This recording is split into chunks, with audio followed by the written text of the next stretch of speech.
Bonjour les élèves, bienvenue dans cette première capsule du chapitre 2. Donc, ce chapitre-là, on va aller voir les équations que tu as commencé à travailler en secondaire 2. On termine le travail en secondaire 3. Et notre objectif, c'est de rentrer dans les inéquations. Donc, c'est ça le gros de notre chapitre. Donc, aujourd'hui, on va commencer tout de suite dans les équations.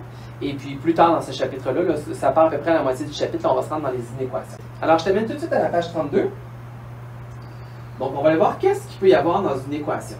Donc, dans une équation, là, je t'en ai mis une. C'est pas une équation qui veut dire quelque chose en particulier. C'est moi qui en ai inventé une. J'ai mis le plus d'affaires que je pouvais dedans pour voir qu'est-ce qu'il peut y avoir. Alors, j'y vais en couleur. Tu peux toi aussi faire ça en couleur. Donc, première chose, en plein milieu, il y a le égal. Donc, c'est une relation d'égalité. Donc, relation d'égalité.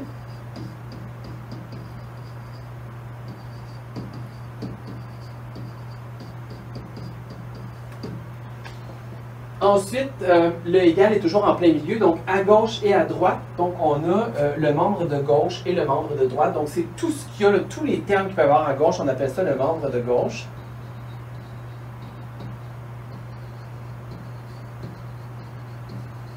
Et le membre de droite.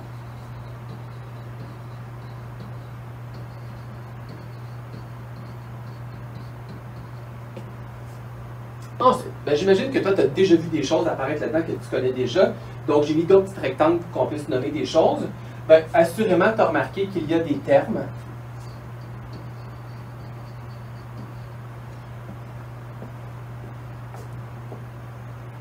Il y a des opérations.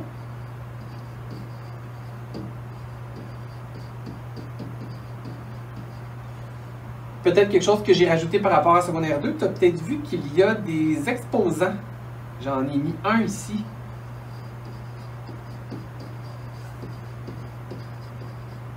Donc, des exposants, pour nous, en secondaire 3, il n'y aura pas des tonnes. Quand on va être vraiment rendu très très bon, il y aura des exposants qui vont y arriver. Ça va être dans une partie d'enrichissement. Donc, tu t'as préparé tranquillement pas vite à ton secondaire 4. Alors, on peut nommer plein de choses ici. On peut remarquer le dernier petit terme à droite, le terme constant.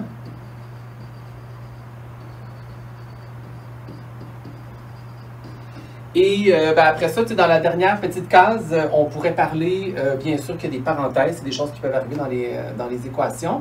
Mais il y a des variables. Souvent, on va les appeler des inconnus à ce moment-ci, puisqu'il va y avoir juste une bonne réponse. Donc, inconnu. Donc, une inconnue. On pourrait parler de variables. C'est pas tellement loin de la vérité. Donc, plein de choses dans nos équations. Donc, on va travailler avec tout ça. Est-ce qu'on va travailler avec ce niveau de difficulté-là tout le temps? Non. On va partir plus simple, puis on va se rendre tranquillement pas vite à un niveau de ce genre-là. Alors, je t'amène un peu plus loin maintenant qu'on a écrit tout ça. Avant de commencer à résoudre des équations algébriques, on va aller voir un peu c'est quoi notre tâche. C'est quel genre de travail on a à faire quand on résout l'équation. Donc, tu as vu en classe, là, on va t'avoir montré la balance, un peu pourquoi on fait la méthode de la balance, quelles sont les opérations qu'on a le droit de faire. Donc, tu as vu que sans déséquilibrer la balance, on peut enlever des choses de chaque côté, on peut rajouter des choses. Et là, ici, la question qu'on pose, c'est dans la boîte A, on a déjà mis une quantité égale de billes dans chacune des boîtes A et on voudrait connaître cette quantité-là. Pourtant, il y a des boîtes A à gauche, il y a des boîtes A à droite, il y a des petites billes un peu partout. Donc, dans le fond, l'objectif, c'est de faire du ménage. Donc, faire de l'algèbre, c'est faire du ménage dans les équations. Donc, c'est ce qu'on va faire. Donc, quand on regarde la première balance avec des boîtes A dessus, il y en a pas mal des boîtes. On peut se débarrasser des boîtes. Il y en a 2 à droite, il y en a 4 à gauche. Donc, on prend enlever les boîtes à droite. J'en enlève 2 à gauche aussi en même temps. Ça se rééquilibre. Maintenant, on peut faire du ménage dans les billes. Les billes, c'est des termes constants. Donc, on peut en enlever quand même pas mal. Donc, j'en ai 1, 2, 3, 4, 5. J'en ai enlevé 5 de l'autre côté. 1, 2, 3, 4, 5. Maintenant, je regarde ce qui reste. Il reste 2 boîtes A du côté gauche. Puis à droite, il ne reste que des billes. 1, 2, 3, 4, 5, 6, 7, 8, 9, 10. Donc, si 2 boîtes se partagent 10 billes, dans chacune des boîtes, il y en aurait combien? 5. C'est aussi simple que ça, faire l'algèbre. Donc, c'est de faire du ménage dans les termes constants, dans les termes qui ont des variables aussi, tranquillement pas vite. Alors, il y a une balance B, il y a une balance C, une balance D. Donc, je t'invite à les regarder, à les faire, voir si ça fonctionne bien pour toi. Et tu as à trouver ici la boîte qui contient le plus de billes. Donc, je te laisse faire ça. Mets sur pause. pendant que tu prends le temps de faire ça, je te mettrai une corrigée à la toute fin. Et après ça, je t'amène tout de suite aux équations algébriques. Alors, on est à la page 35. Donc, là, ici, on va commencer à résoudre des équations. Et j'aimerais ça que tu vois ça comme un jeu. Donc, je t'ai mis ça par niveau. Donc là, on commence avec le niveau 1. Est-ce que tu connais ce personnage-là? Ah, c'est dans le jeu Zelda. Hein? Il y a eu plusieurs versions de ce jeu-là avec Lynx aussi. Alors, le niveau 1, c'est le niveau le plus simple. Quand tu réussis bien le niveau 1, tu t'en vas au niveau 2, qui est un niveau un peu plus complexe. Comme dans un jeu vidéo, hein, il y a toujours un niveau de complexité, pardon. Je te fais tout de suite remarquer dans le haut, ici on t'a mis les réponses pour que tu puisses te corriger au fur et à mesure, savoir si ça va bien. Donc là ici il me manquait 2 réponses, fait que je les ai rajoutées en blanc, tu peux aussi toi te les écrire. Donc quand tu vas faire les numéros 1, ta réponse devrait être 4, puis les réponses se suivent comme ça ici. Puis j'avais oublié de marquer la 5e et la 6e, donc tu vas vérifier en même temps. Alors si on commence, moi je fais dans les capsules toujours les lettres A, B, C, D, des fois il y a A, B seulement. Et je te laisse faire ceux qui suivent par la suite pour voir si ça va bien pour toi. Alors, dans le ABCD, on est dans le niveau 1. Le niveau de base, je te dirais dans les équations. Donc, on commence avec des équations qui sont très, très courtes. Donc, au niveau A, on a 12 plus un certain nombre qui donne 25. Et là, je te rappelle que tu as fait ça au primaire. Hein? On te marquait, tu n'as pas toujours un X, des fois c'était un petit point d'interrogation, un petit bonhomme sourire, mais c'est le genre d'équation que tu as déjà résolu par le passé. Et rappelle-toi que tu utilisais toujours l'opération contraire, donc tu faisais 25 moins 12 pour arriver à la réponse. Là, ici, notre façon d'écrire les choses va se transformer un peu parce qu'on veut une méthode qui fonctionne jusqu'au niveau 5. Donc, quand tu veux isoler la variable x, tu vas devoir utiliser l'opération contraire. Donc, le contraire d'un plus, c'est un moins. Donc, je vais faire moins 12 du côté gauche et moins 12 du côté droit. Donc, l'objectif, c'est de respecter l'équilibre. Donc, si j'enlève 12 à gauche, j'enlève 12 à droite. Donc, à droite, tu le calcules, ça donne 13. Et à gauche, bien ici, il reste x. Le 12 avec le moins 12, c'est annulé. On va très long à résoudre. Notre réponse est 13. Et pour en vérifier, 12 plus 13 donne bien 25. Au numéro B, maintenant, il y en a un peu plus autour de l'inconnu. Donc, on voit qu'il y a un plus 10, puis qu'il y a un x4 aussi avant le x. Et ici, ça donne 70. Je vais juste te rappeler PEMDAS. Est-ce que ça te rappelle quelque chose? PEMDAS, quand tu faisais des chaînes d'opérations en secondaire 1, en secondaire 2, on y allait toujours dans l'ordre parenthèse, exposé ensuite, multiplication, division, ensemble de gauche à droite, addition, soustraction, ensemble de gauche à droite. Là, ici, on va s'affairer à défaire les équations. Donc, il va falloir que tu fasses ça dans le sens contraire. C'est-à-dire que tu vas défaire toutes les additions, soustractions que tu vois en premier. Après ça, tu vas t'occuper des multiplications, des divisions. Et là, pour l'instant, il n'y aura pas beaucoup d'exposants. Ça va arriver un peu plus tard. Mais à la fin, il y aurait des exposants à défaire. Et il pourrait y avoir des parenthèses aussi. Mais là, pour l'instant, on n'en aura pas tout de suite. Donc, ici, quand je regarde ça, j'ai 4x plus 10. Je dois me débarrasser de l'addition en premier, obligatoirement. Donc, je vais aller faire moins 10. Donc, je prends l'opération contraire. Donc, je vais faire moins 10 à gauche, moins 10 à droite. Ça t'amène à calculer un peu. Donc, à gauche, il reste 4x. Le moins 10 plus 10 s'annule. Je calcule à droite, 70 moins 10, ça donne 60. Maintenant, j'ai plus d'addition-soustraction. Il ne me reste que des multiplications, division, défaire. Donc, je dois défaire le x4. Et le contraire d'un x4, c'est diviser en 4. Donc, je vais diviser en 4 à gauche, diviser en 4 à droite. Et j'obtiens ma réponse, x qui est égal à 15. Donc, c'est un petit peu plus long. Il y avait 2 opérations à défaire, donc ça me donne une étape de plus qu'en haut. Mais on reste dans du niveau quand même assez simple. Au numéro C maintenant, on voit qu'à côté du x, il y a un moins 15, c'est une soustraction. Donc, tu vas devoir défaire la soustraction. Le contraire de moins 15, plus 15. Donc, plus 15 à droite, plus 15 à gauche. Donc, à droite, il ne me reste que x, plus 15 moins 15 s'annule. À gauche, je calcule, ça donne 65. Et là, je prends le temps de te faire remarquer que le x soit à droite ou qu'il soit à gauche, ça ne change rien. Quand on lit une égalité, c'est commutatif, on peut la lire de gauche à droite ou de droite à gauche sans problème. Donc, x vaut 25, c'est notre réponse. 65, pardon. Donc, si on fait notre vérification, 65 moins 15, ça donne bien 50, on a la bonne réponse. Finalement, il reste l'exemple au numéro D, donc on a 3x sur 5. Donc, le sur 5, c'est une division. Donc, il va falloir que tu te débarrasses des multiplications-divisions. Il n'y a pas d'addition-soustraction. Donc, on peut se débarrasser du divisé en 5. On va les multiplier en 5. On fait l'opération inverse. Donc, j'ai multiplié en 5 à gauche, multiplié en 5 à droite.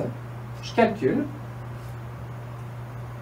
Donc, à gauche, l'objectif de faire x5, c'était de se débarrasser du divisé en 5. Donc, il va rester 3x. Je n'ai pas de temps à calculer, ça se simplifie uniquement. Et 12 fois 5, ça donne 60. Maintenant, il faut que je me débarrasse du 3. Et là, des fois, il y en a beaucoup qui ont le réflexe de vouloir faire moins 3, mais là, ici, c'est 3 fois x. Donc, je vais devoir diviser en 3. Donc, je mets mon opération contraire, je divise en 3 des deux côtés, et j'arrive à ma réponse x qui est égale à 20. Oh, bien beau ça. On va écrire ça comme il faut. X égale à 20. Comme ça. Et là, ben, si je fais 3 fois 20, ça donne 60. 60 divisé en 5, ça donne bien 12. Je suis arrivé à la bonne réponse. Donc là, maintenant, tu vas mettre la vidéo sur pause. Toi, tu as à faire tous les exercices qui sont numérotés. Donc, commence avec le 1, le 2, le 3, le 4. Prends le temps d'y aller à ton rythme. Parce que si tu ne comprends pas bien le niveau 1, ben, le niveau 2 va être plus difficile. Prends le temps de bien comprendre le niveau 1. Donc, tu as 1, 2, 3, 4, 5, 6 à faire. Et moi, je t'amène tout de suite au niveau 2. Donc, j'allais faire le A et le B avec toi pour que tu puisses t'avancer à ton rythme.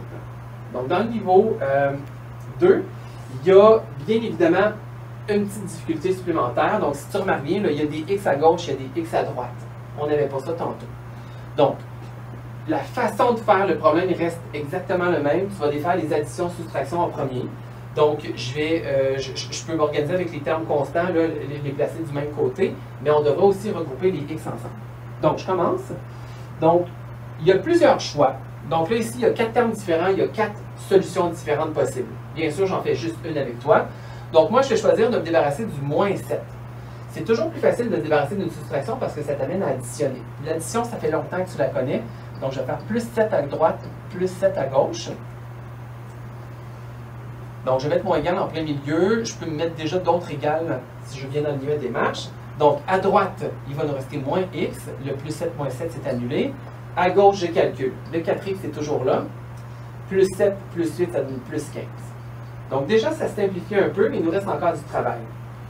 Là, le terme constant, le plus 15, il est à gauche. Il n'y a plus rien que je peux faire avec lui parce que si je veux faire moins 15, il va arriver à droite, je ne serai pas plus avancé.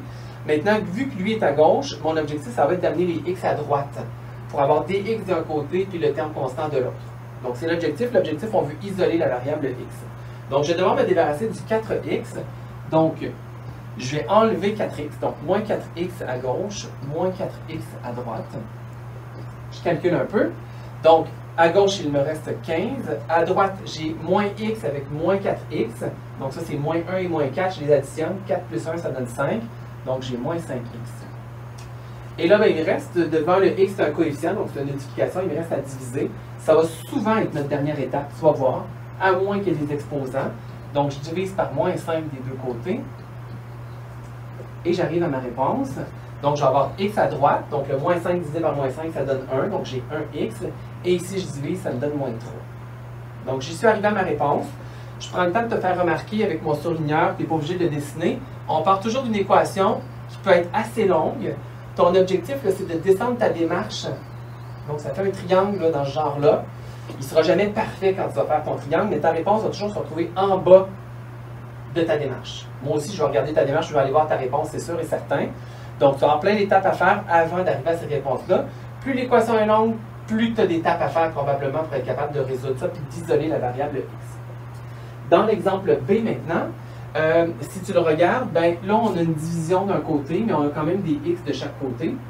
Donc, première chose à faire, on va essayer de simplifier les choses. Donc, on va se débarrasser.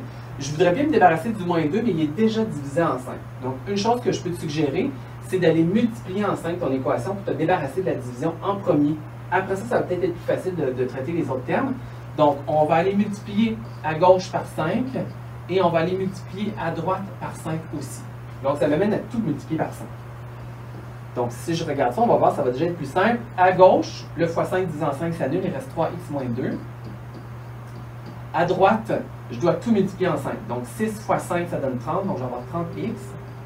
Le plus 4 x 5, ça donne 20, plus 20. Donc, déjà là, j'ai plus de fractions, donc ça va déjà être un peu plus simple pour nous. Donc là, dans l'ordre, tu pourrais choisir de t'occuper des termes constants ou bien des variables. Les deux vont très, très bien fonctionner. Donc, cette fois-ci, je m'occupe des variables. Tiens, on va faire changement. Donc, les variables. Donc, j'ai 3x, j'ai 30x. Donc, je vais enlever le 3x. Donc, j'enlève le 3x. Il me reste 27x ici plus 20. Et j'ai moins 2 à gauche. Donc, on voit, ça se simplifie tranquillement, pas vite. C'est pas parfait encore, mais on y arrive. Donc, j'ai des x à droite. Il me reste des termes constants de chaque côté, donc c'est eux maintenant desquels je vais m'occuper. Donc, là, vu que les x sont à droite, ben, c'est à gauche que j'en ai des termes constants. Donc, je vais devoir enlever le 20. Donc, le contraire de plus 20, c'est moins 20. Des deux côtés. Donc, à droite, ça se simplifie, j'ai 27x. À gauche, calcul, moins 2, moins 20, ça donne moins 22. Et là, ben, il nous reste un coefficient devant le x, il faut s'en débarrasser. Donc, c'est la division qui intervient la plupart du temps à la toute fin. Donc, divisant 27, divisant 27. Et là, ben, 22 27e, c'est pas une fraction qui va être un nombre à virgule parfait. Donc, on peut laisser ça sous forme de fraction. 22, c'est 10 heures, c'est 2 et 11, tandis que 27, c'est 3 et 9. Donc, c'est déjà une fraction irréductible. Donc, je vais me faire un peu d'espace. Je vais aller écrire par-dessus ton prochain numéro, juste pour que tu vois bien la démarche. Toi, tu peux écrire un peu plus petit que moi. Là, ici.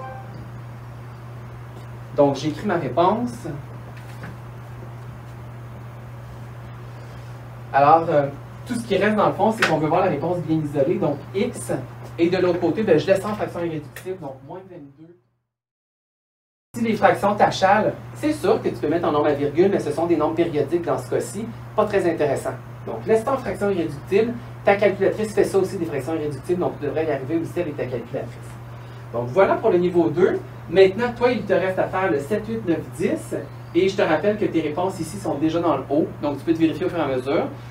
Évidemment, si tu bloques sur certaines équations, ben, lève ta main, on va venir te voir, puis on va essayer de te débloquer le plus possible. Bonne journée!